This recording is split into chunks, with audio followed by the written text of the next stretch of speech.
está no jeito. Vamos direto então com ele, André Machado, CEO do projeto Os 10%. Muito obrigada, André. Bem-vindo, bom dia.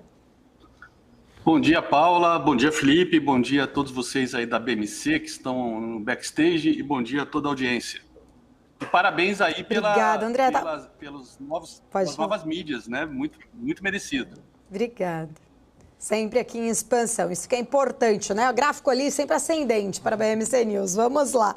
André, tentando entender um pouquinho, falei de OPEP, mas eu queria puxar o gancho aqui, até de uma outra notícia da balança comercial da China, o crescimento das exportações chinesas superando as expectativas, mas, por um outro lado, o desempenho muito fraco das importações acende aquele alerta, né? Será que estamos vendo uma recuperação desequilibrada da economia chinesa? Vai, de fato, a gente teve um CPI menor, um consumo ainda muito difícil interno, vai atingir ali as perspectivas de crescimento. Na tua avaliação, com essa disparidade ali da balança comercial, nesse cenário ainda tenso geopolítico, fragilidade econômica, né, interna da China, até que ponto, né, a gente pode ver os reflexos disso e se deve trazer aí impactos globais significativos?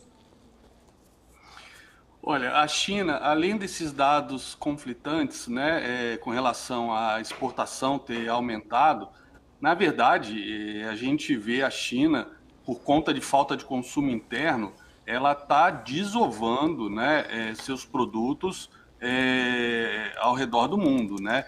E, infelizmente, para nós brasileiros, acontece também dela, por conta até das novas guerras tarifárias com os Estados Unidos, elas estarem desovando muita coisa que antes ia para os Estados Unidos, desovando aqui no Brasil com essas políticas de dumping descarado. Então, a exportação subir, na verdade, corrobora até esse cenário da China tá desovando seus produtos manufaturados, uma vez que alguns mercados estão se fechando e o mais grave de tudo, ela não conseguiu, com esses estímulos todos nos últimos 3 anos, ativar o mercado consumidor, que seria o grande desafio dela. O mercado consumidor que tomou grandes prejuízos aí no setor imobiliário, aqueles que não tiveram um haircut aí de 30% ou mais, perderam todo o investimento, né? A gente sabe de imobiliárias que quebraram e inclusive com impacto nos bancos que ofereceram empréstimos hipotecários para a China. Então, a China ela é um castelo de cartas prestes a desmoronar, ela não conseguiu criar uma economia sustentável, né, internamente nesses últimos 20 anos.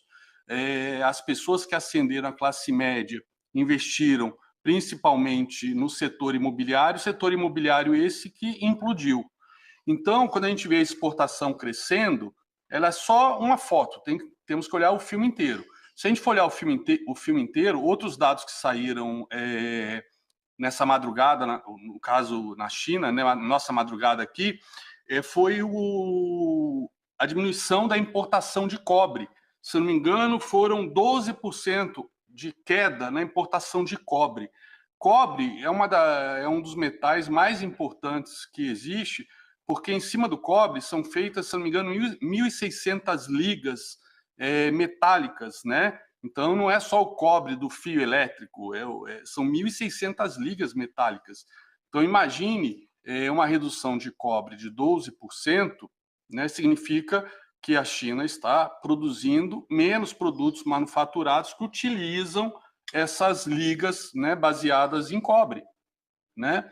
E outro dado que saiu fresquinho, saiu há 9 horas atrás, no Financial Times, lá na China, é que a China precisa desesperadamente de 1,4 trilhões de yuanes para conter o movimento deflacionário por falta de consumo, diferentemente do resto do mundo, né, por falta de consumo. O próprio câmbio chinês, né, que é manipulado, passou dos $7, né, ele sempre oscilou, principalmente ali na casa dos $6, passados $7 era até um alerta vermelho para a China, passou dos $7 o câmbio, né? E nesse caso, 1,4 trilhões de yuanes, estamos falando de 200 bilhões de dólares. Isso é 2,5 vezes o que a China gastou de estímulos econômicos no crash de 2008. Então, o cenário na China, vão ter pessoas, né, pró-China, pró-Sul Global, toda essa baboseira ideológica que não para de pé, defendendo o modelo chinês. Mas o modelo chinês nasceu para dar errado, da maneira como ele foi feito, né? Então, a próxima fase do modelo chinês, que era incentivar o consumo interno, né, para não depender apenas de exportação, fracassou fragorosamente. Isso está claro para todo mundo que sabe ligar Lé com Cré. Então, esses dados da China não mudam de exportação. É uma foto, né? É uma foto que, na verdade, só corrobora talvez justamente esse cenário de dumping que a gente está vendo aqui. E hoje, né, vamos ter aí o debate da Kamala Harris com o Donald Trump. A única coisa que eu acho que eles têm em comum é a guerra tarifária, é o protecionismo com relação à China. É a única coisa que ambos têm em comum, né, nesse cenário polarizado aí entre republicanos e democratas. Então, o cenário para a China, a tendência é piorar. O que, na minha opinião, vai respingar cada vez mais forte aqui no Brasil. Por exemplo, petróleo. Estados Unidos, ele é autossuficiente em petróleo, ok? Depois começou o shale oil, né, o sistema de fracionamento, né, do óleo tirado de pedra. Os Estados Unidos ficou independente do petróleo do Oriente Médio, ficou autossuficiente. Então, o petróleo hoje depende principalmente, né, do consumo vindo da China. É outro cenário que a China está focando, principalmente, está comprando, principalmente petróleo e gás barato, muito mais barato, a China e a Índia, né, da Rússia. Então, vai ser difícil, por exemplo, a OPEP sustentar, a menos que haja uma guerra que cause, que a guerra já está acontecendo aí, né, e só esse final de semana, a gente está vendo nos últimos dias, o Israel já está atacando em 3 frontes diferentes, né? Síria, Líbano e ali a região da faixa de Gaza ainda. Então a gente ainda não viu uma grande conflagração, né, que una todos os estados contra Israel, que colocaria os Estados Unidos também nesse cenário de guerra, Estados Unidos, Reino Unido. Mas isso pode acontecer, isso sim, pode mexer com o preço do petróleo. Mas a OPEP agora fica meio de mãos amarradas com relação a tentar sustentar o preço do petróleo sem o consumo chinês e com o fato da Rússia, né, ter sua agenda particular com a China e com a Índia com relação a petróleo.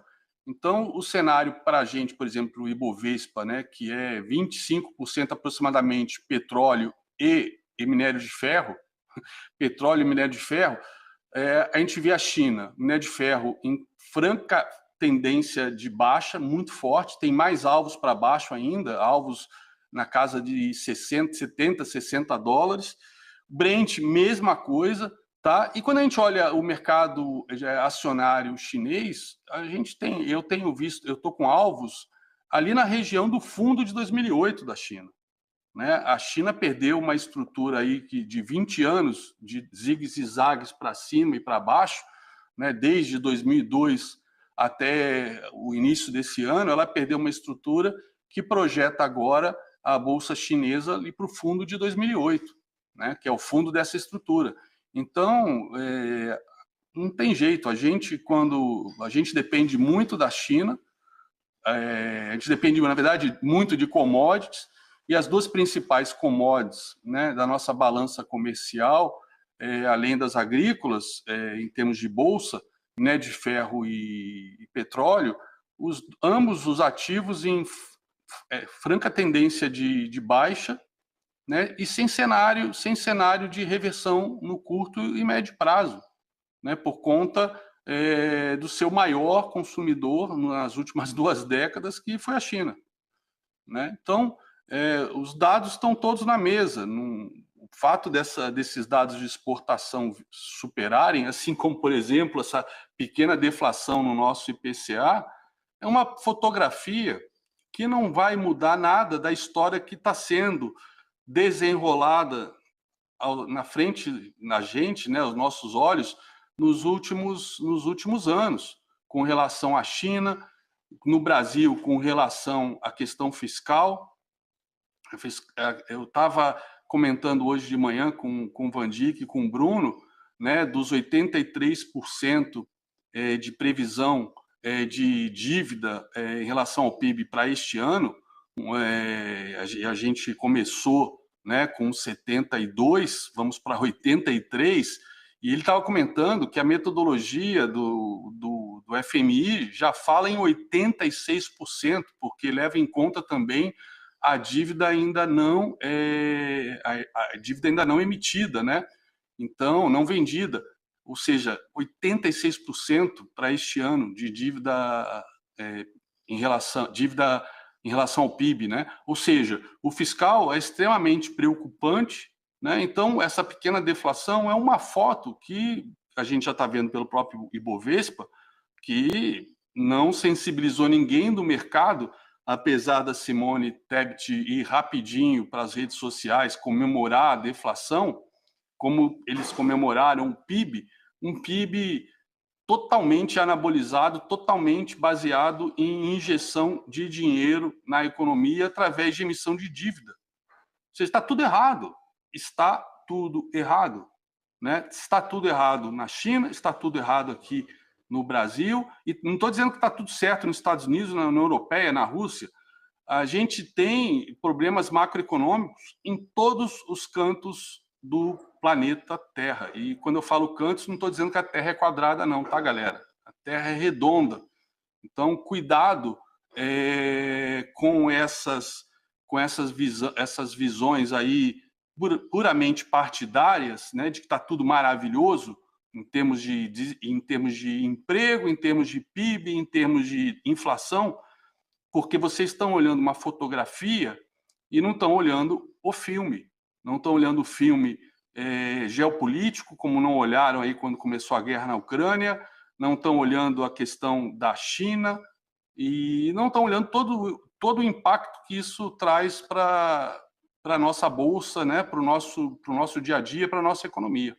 Infelizmente, é isso. Os erros que eu vejo há 22 anos lidando com pessoa física no mercado financeiro, há 22 anos que eu vejo os erros se repetindo, independente de qual governo esteja de plantão, se repetindo um atrás do outro, e parece que a galera não quer, tem preguiça de aprender, ou é mais fácil botar a culpa nos outros, né? Quando a gente perde dinheiro, é sempre exclusivamente nossa, seja por ignorância, seja por preguiça de aprender, né? Então, o cenário da China, ele para mim, muito, muito, muito negro, no sentido de que a tendência é só piorar o cenário na China, com impactos violentos aí para nós brasileiros e para a nossa bolsa, por conta da dependência aí de commodities, né?